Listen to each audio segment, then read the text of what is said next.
السلام عليكم ورحمة الله. أشهد أن لا إله إلا الله وحده لا شريك له وأشهد أن محمدا عبده ورسوله أما بعد فأعوذ بالله من الشيطان الرجيم بسم الله الرحمن الرحيم الحمد لله رب العالمين الرحمن الرحيم مالك يوم الدين إياك نعبد وإياك نستعين اهدنا الصراط المستقيم صراط الذين أنعمت عليهم غير المغضوب عليهم ولا الضالين.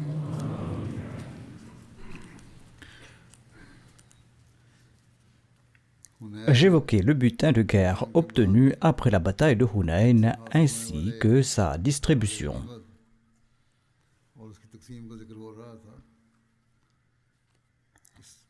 Les récits rapportent des événements supplémentaires à ce propos. Après la victoire de Hunayn, le saint prophète sallallahu alayhi wa sallam ordonna que tous les biens saisis comme butin soient rassemblés à Jirana. En donnant cet ordre, le saint prophète, paix soit lui, se dirigea vers Taïf. Et après environ un mois, il revint de Taïf à Jirana. Une fois arrivé là, il ne distribua pas le butin immédiatement, mais il attendit quelques jours. D'après certains, l'envoyé d'Allah sallallahu alayhi wa sallam attendit 13 ou 14 jours, espérant que les Banu Hawazin se repentiraient et reviendraient. Alors on leur rendrait leur famille, leurs biens et leur bétail. D'un côté, le saint prophète sallallahu alayhi wa sallam les attendait, et de l'autre, les Banu Hawazin hésitaient à savoir si leur démarche serait bénéfique ou non. Finalement, après tant d'attente, l'envoyé d'Allah sallallahu alayhi wa sallam a distribué le butin de guerre ainsi que des prisonniers. Voyant que les Banu Hawazin ne venaient pas, eh bien, il a tout distribué. Une fois à la distribution complète, 14 notables de la tribu des Banu Hawazin se sont présentés au saint prophète Mohammed sallallahu alayhi wa sallam. Ils s'étaient convertis à l'islam et ils ont informé que toute leur tribu s'était également convertie. Ils ont ensuite imploré la miséricorde de l'envoyé d'Allah sallallahu alayhi wa sallam en disant: Ô messager d'Allah, nous sommes un peuple de lignée noble et respecté. La détresse et les difficultés que nous rencontrons ne vous sont pas cachées. Faites-nous une faveur et qu'Allah vous fasse une faveur en retour. Le chef de cette délégation était Abu Sarda Zuhair bin Jarwar. Il était à la fois orateur et poète. Il a plaidé pour la clémence auprès du saint prophète Mohammed sallallahu alayhi wa sallam d'une manière très touchante et émouvante. Il a déclaré: Ô messager d'Allah sallallahu alayhi wa sallam, parmi ces prisonniers, il y a vos tantes paternelles, il y a vos tantes maternelles ainsi que vos sœurs, ces femmes qui vous ont élevés et nourris. Il a dit cela parce que le saint prophète Mohammed sallallahu alayhi wa sallam avait passé son enfance en nourrice dans la tribu des Banu Saad et le saint prophète Mohammed sallallahu alayhi wa sallam y avait été élevé. Les parents adoptifs du saint prophète Mohammed sallallahu alayhi wa sallam appartenaient à la tribu des Banu Saad, les Banu Saad qui étaient une branche des Banu Hawazin. Et ce chef a déclaré que si nous avions accordé la faveur d'allaiter au roi Rassanid al-Harith bin Abi Shimir ou au roi d'Irak An-Norman bin al-Munzir et que nous avions subi une telle épreuve, ils auraient certainement eu pitié de nous. Et vous, vous êtes le plus miséricordieux des hommes et le plus généreux des hommes. Ensuite, il a récité un poème en éloge au saint prophète Mohammed sallallahu alayhi wa sallam et à sa gloire. Dans cette délégation se trouvait également l'oncle de lait de l'envoyé d'Allah sallallahu alayhi wa sallam.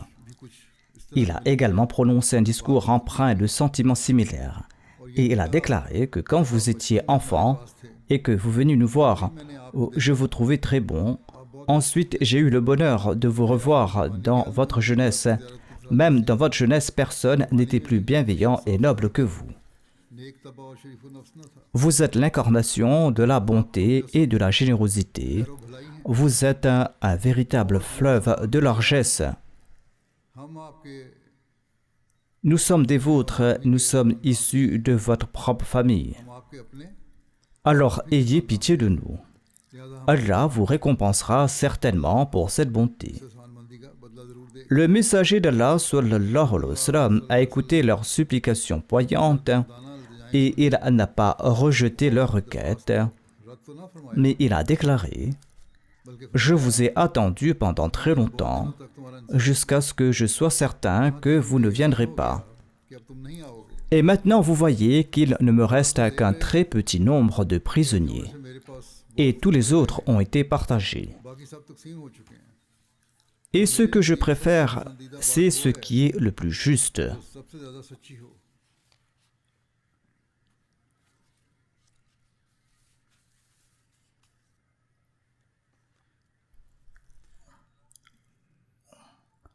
Et maintenant, vous ne pouvez que choisir entre deux options, soit les prisonniers hommes et femmes, soit les biens et les possessions.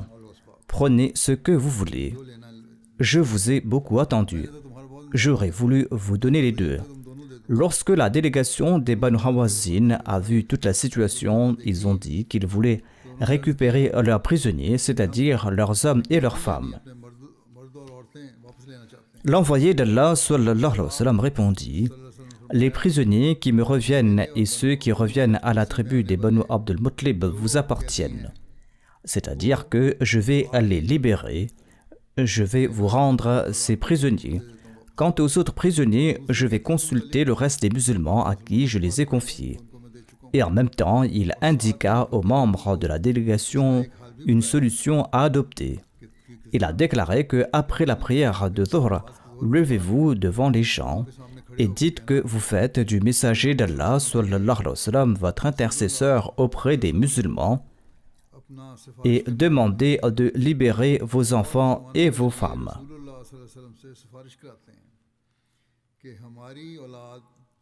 L'envoyé d'Allah sallallahu alayhi wa sallam a également déclaré: déclarez votre conversion à l'islam devant les musulmans et dites que vous êtes nos frères. Ainsi j'intercéderai pour vous auprès des gens. C'est une très belle manifestation de la générosité et de la noblesse de l'envoyé d'Allah sallallahu alayhi wa sallam, le saint prophète qui enseigne lui-même aux Banu Hawazin comment obtenir la libération de leurs proches. Il veille ainsi à l'honneur des musulmans ordinaires, car les captifs étaient désormais leur propriété, tout en rendant honneur aux Hawazin. Les membres de la délégation se sont levés après la prière de Dhuhr et ils ont fait leur requête de la même manière que l'envoyé d'Allah sallallahu alayhi wa sallam l'avait préconisé. Selon le récit d'Al-Bukhari, le messager d'Allah sallallahu alayhi wa sallam s'est levé, il s'est adressé aux gens en disant: vos frères sont revenus repentants auprès de vous. Je souhaite leur rendre leurs captifs. Celui qui souhaite le faire de son propre gré peut le faire. Et celui qui souhaite recevoir quelque chose en échange de notre part peut le faire également. Je lui rendrai son droit sur le premier butin obtenu. Et l'envoyé d'Allah sallallahu alayhi wa sallam annonça la libération des captifs de sa famille, c'est-à-dire de ceux des Banu Abdul Muttalib. Les compagnons aimaient l'envoyé d'Allah sallallahu alayhi wa sallam plus que leur propre vie, que leurs épouses et leurs enfants et leurs parents, Ils ont déclaré au messager d'Allah, sallallahu alayhi wa sallam, pour vous faire plaisir, nous rendons de bon cœur de prisonniers des Hawazin. L'envoyé d'Allah, sallallahu alayhi wa sallam, était très heureux de voir leur enthousiasme. Mais il a jugé bon de connaître l'accord et le consentement de tous. Il a donc déclaré: je ne parviens pas à déterminer qui d'entre vous a donné son autorisation et qui ne l'a pas donnée, car tout le monde parlait en même temps dans l'assemblée. Retournez donc et vos chefs et vos responsables viendront vous présenter la position de votre tribu. Suite à ces paroles, tous ont exprimé avec joie leur accord pour rendre leurs prisonniers et leurs responsables se sont présentés au saint prophète Mohammed sallallahu alayhi wa sallam. C'est ainsi que cet immense bienfait de l'envoyé d'Allah sallallahu alayhi wa sallam a profité à ce peuple ennemi et tous les prisonniers ont été rendus sans contrepartie. Et il a également tenu compte des sentiments de ses compagnons sincères et fidèles et aimants en disant que 6 chameaux seraient offerts pour chaque prisonnier. Omar était absent lors de la libération des prisonniers. Sa réaction témoigne de son amour et de son obéissance au saint prophète Mohammed sallallahu alayhi wa sallam. À son retour, il a vu que les esclaves et les prisonniers exultaient de joie. Et il apprit que le saint prophète Mohammed sallallahu alayhi wa sallam avait libéré tous les prisonniers. En entendant cela, il n'a pas ressenti le besoin d'enquêter ou de vérifier davantage. Immédiatement, il a dit à son fils: « Oh Abdullah, va libérer cet esclave que le messager d'Allah m'avait offerte. » L'envoyé d'Allah sallallahu alayhi wa sallam n'a pas seulement libéré les prisonniers des Banu Hawazin sans aucune compensation, mais il leur a aussi offert des vêtements. Et il a insisté sur le fait qu'aucun de ceux qui étaient libérés ne devait partir sans de nouveaux vêtements. C'est-à-dire, chaque prisonnier devait partir avec de nouveaux vêtements. Pour exécuter cet ordre, un compagnon nommé Busr bin Sufyan a été envoyé pour acheter de nouveaux vêtements. Il est retourné avec de nouveaux manteaux et il a offert un nouveau vêtement à chaque prisonnier. Selon les récits, 3 personnes ont refusé de rendre leurs prisonniers. Aqra bin Habis a déclaré: « En ce qui me concerne, moi et les Banu Tamim, nous refusons de retourner ces prisonniers. » Uyayna bin Hisn al-Fazari déclare que moi et ma tribu, les Banu Fazara, nous refusons. Et Abbas bin Birdas a déclaré: « Moi et les Banu Sulaim, nous ne rendrons pas les prisonniers. » Mais la tribu des Banu Sulaim a refusé d'obéir aux ordres de son chef dès qu'elle a entendu cela. Les membres de la tribu ont déclaré que tout ce qui leur appartenait avait été offert au messager d'Allah sallallahu alayhi wa sallam. Selon d'autres récits, le messager d'Allah, paix soit lui, a déclaré que tous les prisonniers des Banu Hawazin étaient libres et que ceux qui ne voulaient pas libérer leurs prisonniers recevraient en compensation 6 jeunes chameaux du trésor public. Par conséquent, tous ceux qui n'étaient pas disposés à rendre leurs prisonniers ont accepté également de rendre leurs prisonniers et ainsi 6000 prisonniers des Banu Hawazin ont été libérés. Selon certains récits, Uyayna bin Hisn al-Fazari n'a pas restitué son prisonnier, mais cette désobéissance lui a causé une profonde honte et l'a privé de bénédiction. On raconte que lorsque l'envoyé d'Allah sallallahu alayhi wa sallam a été informé que tous avaient restitué leurs prisonniers sauf Uyayna, eh bien il a déclaré qu'Allah le mette à perte. L'histoire de son prisonnier est la suivante. Il avait pris une vieille femme comme prisonnière au lieu d'une jeune. Et lorsqu'on lui demanda pourquoi, il expliqua que lorsque sa famille viendrait à la racheter, c'est-à-dire la vieille femme, eh bien, il obtiendra la rançon qu'il demandera, car sa descendance était nombreuse.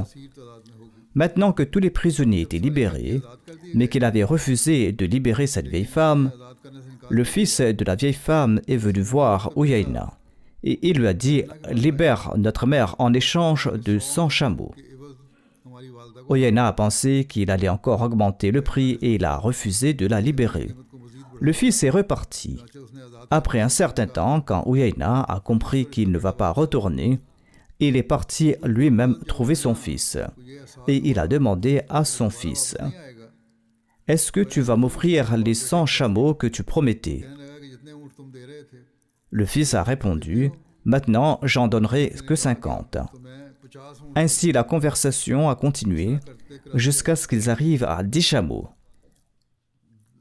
Uyayna a demandé davantage et l'autre disait que je ne vais pas offrir tant. Et le nombre a diminué progressivement. Finalement, la conversation aboutit à ce que Uyayna dise « Prends cette vieille femme gratuitement, débarrasse-moi-en. » Le fils a déclaré « Le messager d'Allah sallallahu alayhi wa sallam habillait chaque prisonnier qu'il libérait. Et cette vieille femme en a été privée. Alors donne-lui aussi des vêtements. » Uyayna a déclaré « Je n'ai rien. Je suis déjà très pauvre. C'est l'avidité qui m'a perdu. » Mais le fils insista pour qu'on lui offre quelque chose. Finalement, Uyayna dut lui offrir son manteau. Ainsi, le fils emmena la femme prisonnière ainsi que le vêtement. Et en partant, il a dit à Uyayna que son esprit était complètement vide de compréhension et de sagesse. Et il lui a dit que tu n'as absolument aucune capacité à saisir les opportunités. Et les autres compagnons ont insulté et raillé Uyayna car l'avidité ne lui avait finalement rien rapporté. Voici les récits sur la conversion à l'islam du chef des Banu Hawazin, Malik bin Auf. L'envoyé d'Allah sallallahu alayhi wa sallam a demandé à la délégation des Banu Hawazin où se trouvait leur chef Malik bin Auf. Ils ont répondu qu'il était à Taïf chez les Banu Thaqif. Il leur a dit de l'informer que s'il venait en acceptant son obéissance et son commandement, sa famille et ses biens qui avaient été faits prisonniers lui seraient rendus. Selon certains récits, l'envoyé d'Allah sallallahu alayhi wa sallam avait donné l'ordre spécifique concernant sa famille et ses proches qu'ils ne doivent pas être donnés en esclavage ou autre. On avait pris des dispositions pour leur logement chez Abdullah bint Abi Umayya. La délégation informa immédiatement Malik bin Auf et il s'est préparé à se rendre auprès du saint prophète Mohammed sallallahu alayhi wa sallam sur le champ. Cependant, il craignait les Banu Thaqif, car s'il apprenait qu'il allait se rendre auprès du saint prophète Mohammed paix soit sur lui, il risquait de l'emprisonner. Il a donc préparé un cheval et un chameau, et dans l'obscurité de la nuit, il a quitté Taïf et il s'est présenté à l'envoyé d'Allah sallallahu alayhi wa sallam à Jirana. Et l'envoyé d'Allah sallallahu alayhi wa sallam lui a rendu sa famille et lui a offert en cadeau 100 chameaux. Voyant sa générosité et sa faveur, il s'est converti à l'islam. Ensuite, il est resté toute sa vie un musulman sincère. Et l'envoyé d'Allah sallallahu alayhi wa sallam l'a par la suite nommé gouverneur des musulmans de la tribu Hawazin et commandant de son armée. C'était ce même Malik bin Auf qui avait rassemblé tous les Banu Hawazin, les Thaqif et d'autres tribus pour anéantir les musulmans. Il était assoiffé du sang du saint prophète Mohammed sallallahu alayhi wa sallam. Mais l'exemple et la perfection du pardon et de l'indulgence de l'envoyé d'Allah sallallahu alayhi wa sallam étaient telles qu'il était assoiffé de sa guidance par la suite. Et quand il est venu demander la direction du saint prophète paix soit sur lui, non seulement l'envoyé d'Allah paix soit sur lui a tout pardonné, mais il lui a également accordé 100 chameaux, une richesse précieuse à cette époque. Parmi les prisonniers de cette bataille, il y avait une femme nommée Sherma.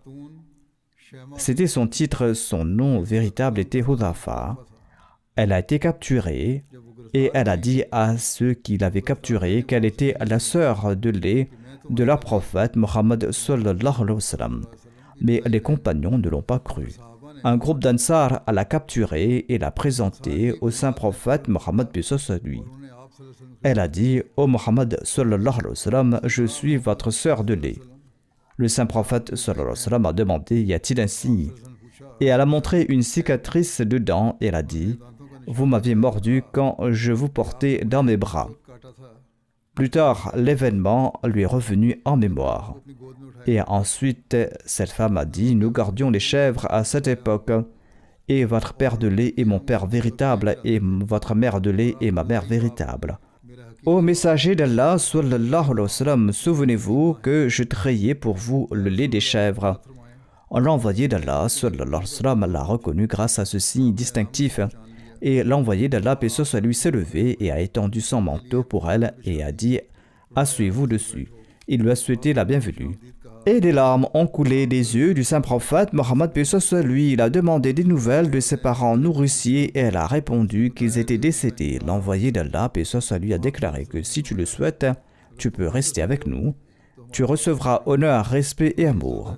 Et si tu le souhaites, tu peux retourner auprès de ta tribu. Je serai bienfaisant envers toi. Tu pourrais retourner dans ta tribu. Elle a dit qu'elle souhaitait retourner auprès de sa tribu.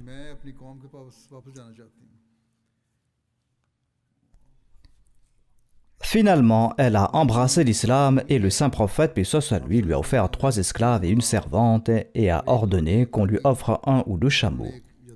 Le saint prophète était alors à Hunayn. C'est pourquoi il lui a dit d'aller à Jirana et de rester avec sa tribu, car il se rendait à Taïf. Ainsi donc, elle s'est rendue à Jirana. L'envoyé d'Allah, sallallahu alayhi wa sallam, l'a rencontrée à Jirana et il lui a offert des chèvres et des moutons. Selon un récit, il lui a dit « Tu recevras tout ce que tu demanderas et toute recommandation que tu feras sera acceptée. » Ainsi donc, elle a intercédé en faveur d'un homme de sa tribu, les Banu Sa'ad. Cet homme se nommait Bijad. Il avait tué un musulman, il l'avait brûlé, ensuite s'était enfui. Mais les compagnons l'avaient capturé. Shayma a demandé le pardon pour cette personne et le saint prophète, paix soit sur lui a accordé son pardon.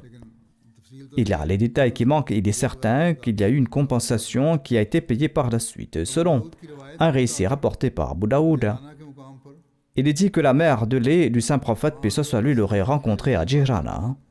On dit que la chaîne de transmission de ce récit est faible et que la mère ne l'a pas rencontré. Il est possible que cette rencontre avec la mère de lait se soit produite à une autre occasion ou que le narrateur ait commis une erreur, car selon les récits généraux, la mère de lait du saint prophète, paix soit sur lui, était décédée avant la bataille de Hunayn. Lorsque le saint prophète Mohammed, paix soit sur lui, a émigré de la Mecque vers Médine, les habitants de la Mecque avaient annoncé que quiconque ramènerait le saint prophète Mohammed, paix soit sur lui, mort ou vif, recevrait 100 chameaux en récompense. Cet événement est très célèbre et a été relaté à maintes reprises. En entendant cela, Suraka bin Malik s'est lancé à la poursuite du saint prophète Mohammed, paix soit sur lui, et il a rattrapé l'envoyé d'Allah sallallahu alayhi wa sallam. Mais à ce moment-là, par un miracle, Allah a protégé l'envoyé d'Allah sallallahu alayhi wa sallam et Allah a rendu Suraka impuissant. À ce moment-là, l'envoyé d'Allah sallallahu alayhi wa sallam lui a dit « Suraka, dans quel état seras-tu lorsque les bracelets de Khosroès seront à tes poignets ?» Suraka a demandé à l'envoyé d'Allah, paix soit sur lui, de lui écrire un document d'assurance. Ce même Suraka, portant le même document d'assurance, s'est présenté à Jirana et il s'est converti à l'islam.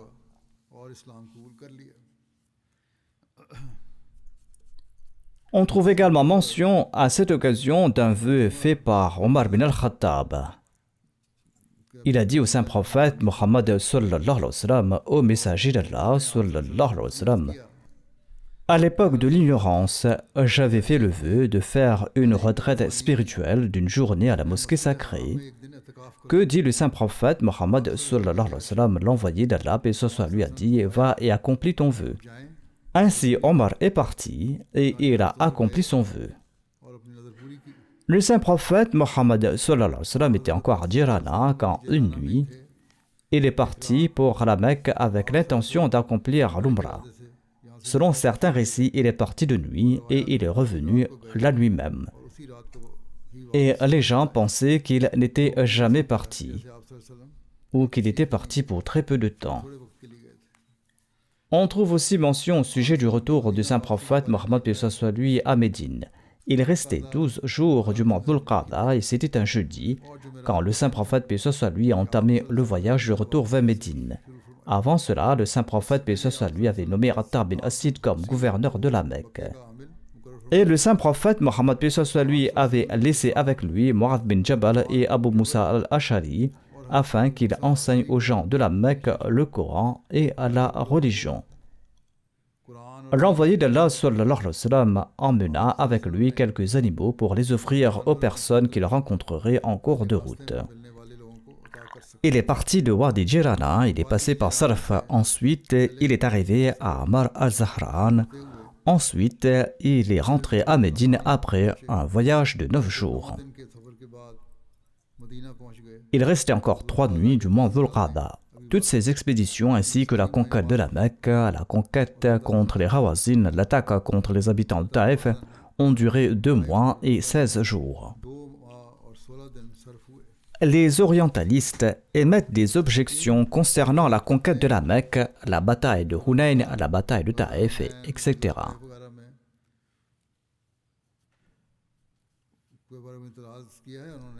Bien que les orientalistes n'aient trouvé aucun fait réel à objecter, certaines de leurs objections seront tout de même exposées.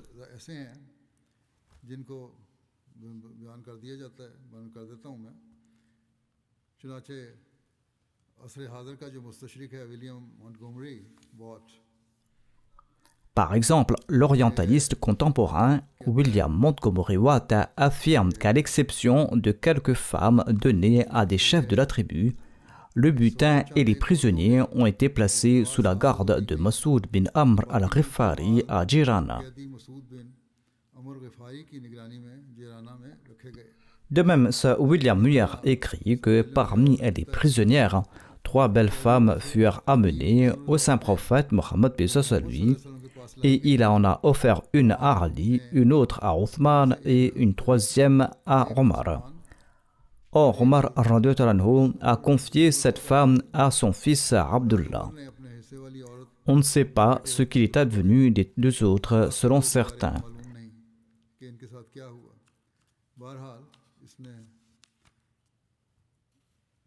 Quoi qu'il en soit, l'auteur écrit qu'on peut ainsi acquérir une connaissance approfondie de l'histoire de Muhammad sallallahu alayhi wa sallam, qui donnait de telles captives à des personnes dont l'une était le père de sa femme et les 2 autres les maris de ses filles.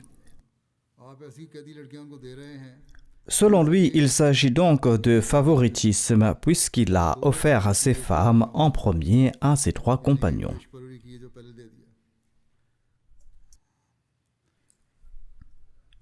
On a tenté de présenter un événement par objection ou par malice, mais il n'y a aucun poids à cela car une telle distribution de prisonniers lors de la bataille de Hunayn, avec la mention de cette répartition des esclaves, ne se trouve ni dans la Sirat Halbiya ni dans les Tabaqat Ibn Sa'd.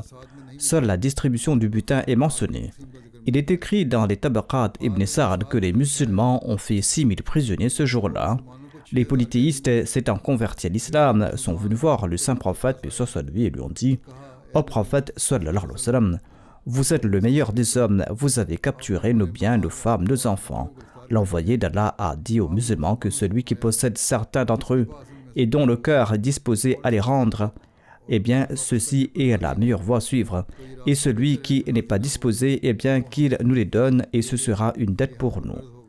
Quand nous trouverons quelque chose, nous vous rembourserons cette dette. Les musulmans ont dit au prophète d'Allah, sallallahu alayhi wa sallam, nous sommes d'accord et nous acceptons cela. Le saint prophète a déclaré que je ne sais pas, peut-être qu'il y a parmi vous quelqu'un qui n'est pas d'accord, comme mentionné précédemment. Envoyez donc vos représentants pour présenter vos cas. Les représentants se sont présentés, affirmant que les tribus étaient consentantes et acceptaient cette décision. J'ai déjà détaillé en se basant sur des références historiques authentiques les arrangements pris pour les prisonniers de la bataille de Hunayn, ainsi que la stratégie miséricordieuse du saint prophète Mohammed paix soit sur lui pour leur libération. Sir William Muir lui-même est bien conscient de ce fait historique. C'est pourquoi, malgré son style d'expression objecteur, Muir n'a pas pu s'empêcher de reconnaître cette vérité. notamment que tous les prisonniers de Hunayn avaient été libérés.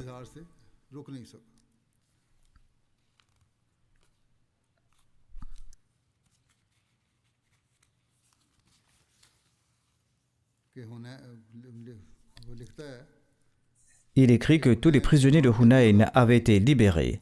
Cette déclaration de sa part réfute d'elle-même son objection.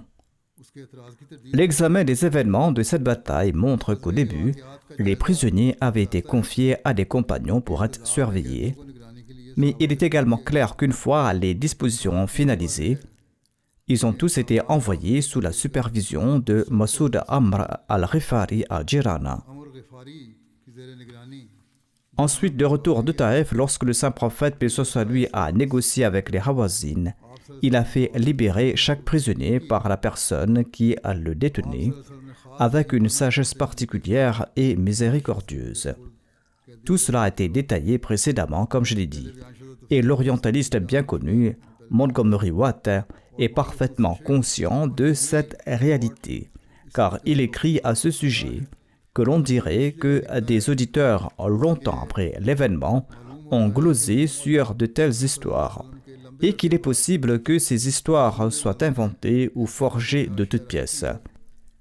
Margoliouth formule également une autre objection concernant Malik bin Auf al-Nasri, le chef de Taïf, selon laquelle il aurait été converti à l'islam par force. Cette objection de Margoliouth est totalement infondée, et ceci est un exemple de l'attitude générale des orientalistes envers la vie du saint prophète Mohammed sallallahu alayhi wa sallam. Cela montre comment un acte de compassion, de cette miséricorde envers l'humanité, est même déformé en acte de coercition. Ceci est totalement dénué de réalité. Les détails de cet événement sont consignés dans la Sira ibn Hisham. Lorsque le saint prophète Mohammed lui a accepté la demande de clémence de la délégation de Hawazin et qu'il leur a rendu leurs prisonniers et leurs biens, comme mentionné précédemment, il a également pensé à propos du chef des Hawazin, Malik bin Auf, qui se trouvait à Taïf. Et il a demandé des nouvelles à propos de Malik bin Auf. On lui a répondu qu'il était à Taïf avec les Thaqif. Alors sa compassion pour Malik bin Auf s'est manifestée à nouveau. Il a déclaré « Allez lui annoncer que s'il embrasse l'islam, sa famille, ses biens lui seront restitués. » Et ce n'est pas tout. Il a ajouté qu'on lui offrira également 100 chameaux. Il est important de noter ici que le saint prophète Mohammed lui était le vainqueur et il n'attendait aucun intérêt, aucun avantage de Malik bin Auf. De plus, selon aucune loi, il n'était responsable envers Malik bin Auf, même d'une infime partie. Cependant, avec son sentiment inné de miséricorde, il lui envoie le message d'embrasser l'islam et lui promet de lui accorder sa famille, ses biens et ses chameaux. De son côté, il semble que l'islam ait déjà trouvé une place dans le cœur de Malik bin Auf. C'est pourquoi, lorsqu'il a reçu le message du saint prophète Mohammed lui, il est parti à sa rencontre. Il a quitté Taïf et il a rencontré l'envoyé d'Allah sallallahu alayhi wa sallam à Jirana ou à la Mecque. Malik s'est converti à l'islam.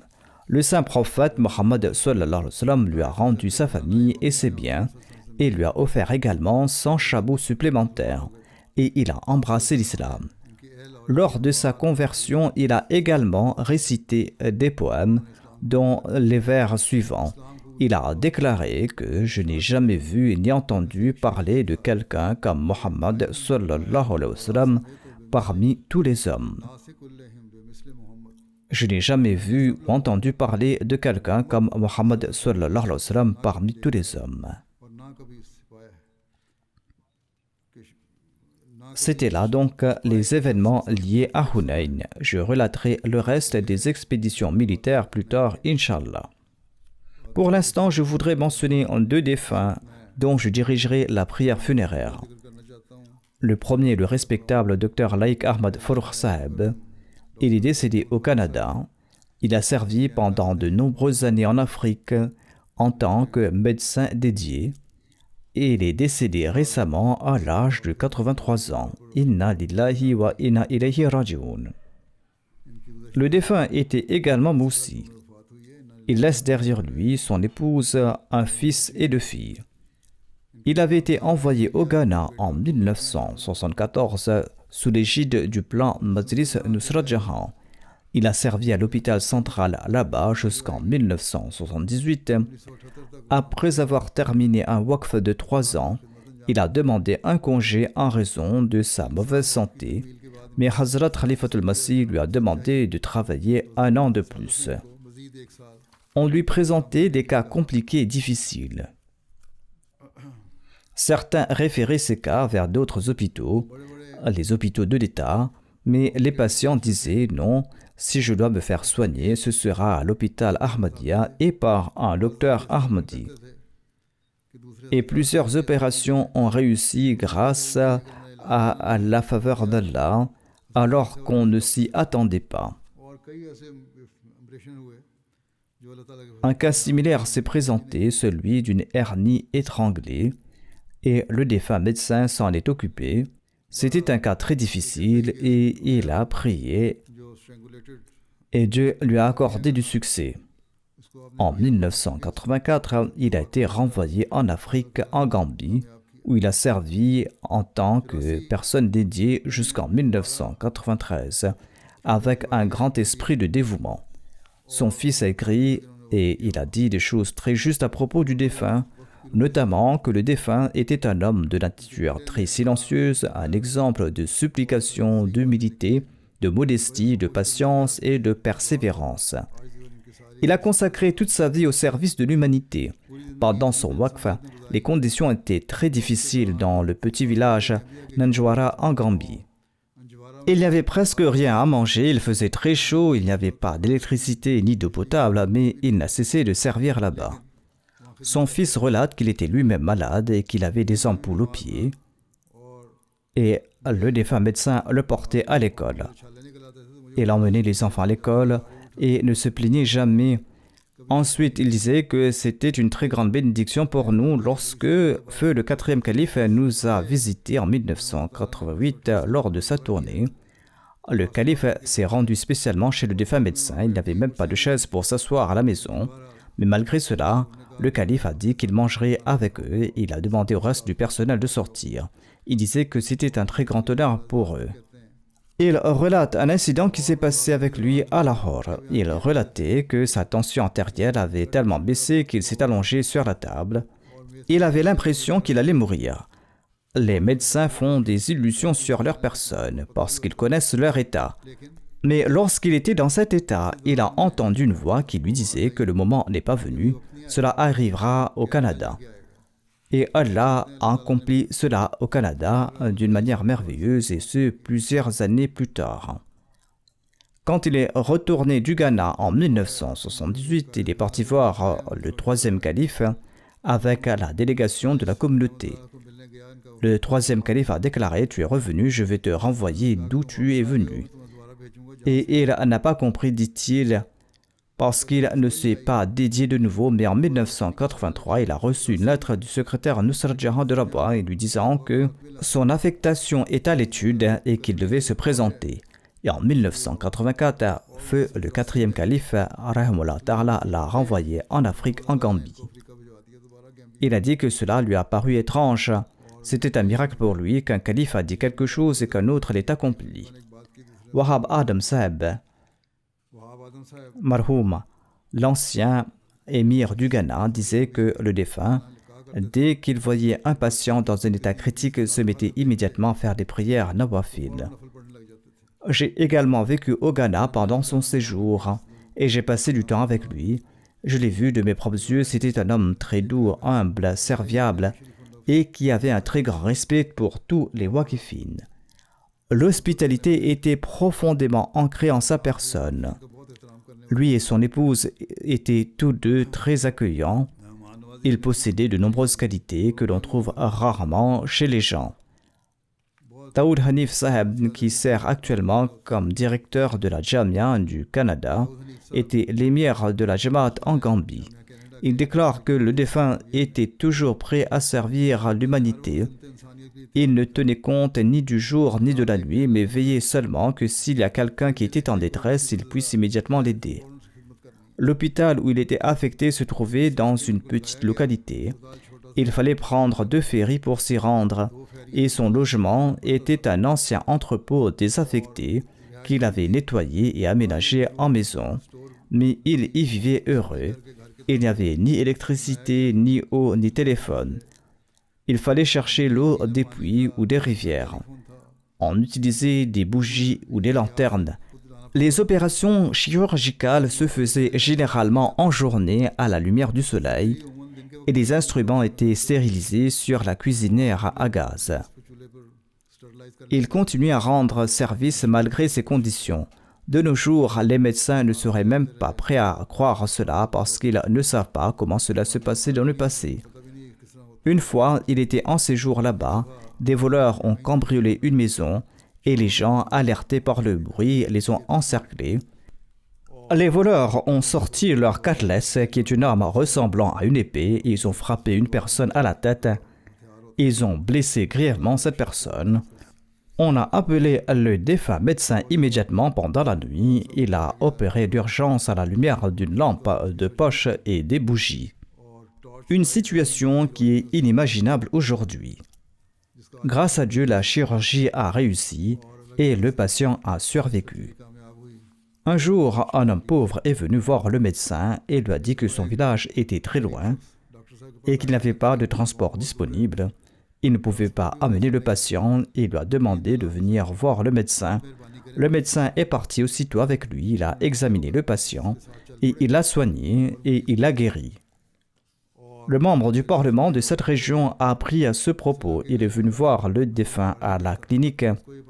Chaque fois qu'il venait, il s'assurait de lui rendre visite et il exprimait que c'était lui en réalité qui rendait service à l'humanité. Qu'Allah le Tout-Puissant lui accorde son pardon et sa miséricorde, qu'Allah élève son rang et qu'Allah accorde à son épouse et à ses enfants sa protection et qu'il leur accorde patience et courage. Le deuxième hommage funèbre est celui de Hamid Ahmad Ghori Saheb de Hyderabad de l'Inde. Il est également décédé ces derniers jours à l'âge de 74 ans. Inna lillahi wa inna ilayhi raji'un. Il était moussi. Il laisse derrière lui son épouse, une fille et 4 fils et des petits-enfants. Tous ces enfants sont en train de servir la communauté d'une manière ou d'une autre.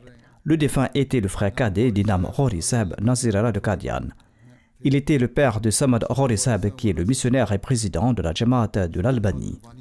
Le défunt était assidu au jeûne et à la prière. Il était régulier dans les prières de Tahajjud. Il avait un grand amour pour le Saint-Coran. Il lisait le Coran et tentait également de le mémoriser. Tant qu'il était en bonne santé, après avoir accompli les prières surrogatoires, il se rendait avant l'aube dans les foyers Ahmadis, dans le quartier pour frapper à leurs portes et pour inviter les Ahmadis à la prière de Fajr. Et ensuite, il se rendait à la mosquée. Il a eu la chance d'accomplir le Hajj et l'Umrah. Il suivait les commandements du calife et s'efforçait d'appliquer chaque commandement, petit ou grand, et de mettre en pratique cela en premier.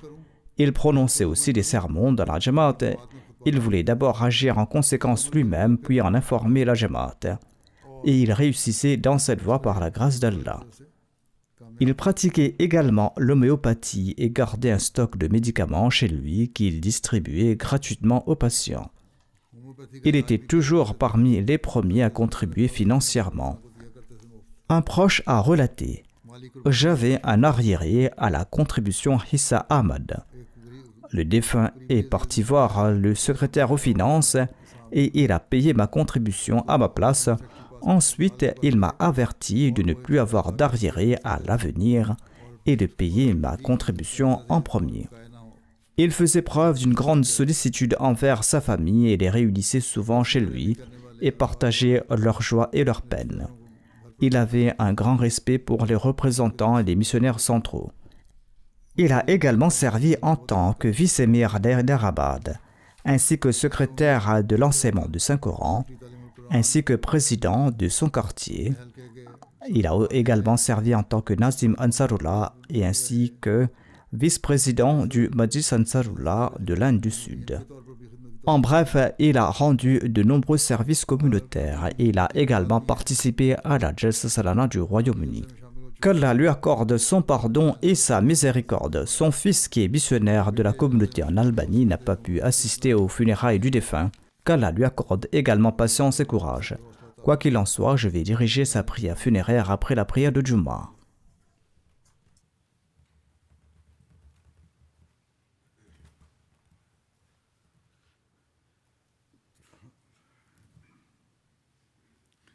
Alhamdulillah, alhamdulillah, nahmaduhu wa nasta'inuhu wa nastaghfiruhu wa nu'minu bihi wa natawakkalu alayhi wa na'udhu billahi min shururi anfusina wa min sayyiati a'malina.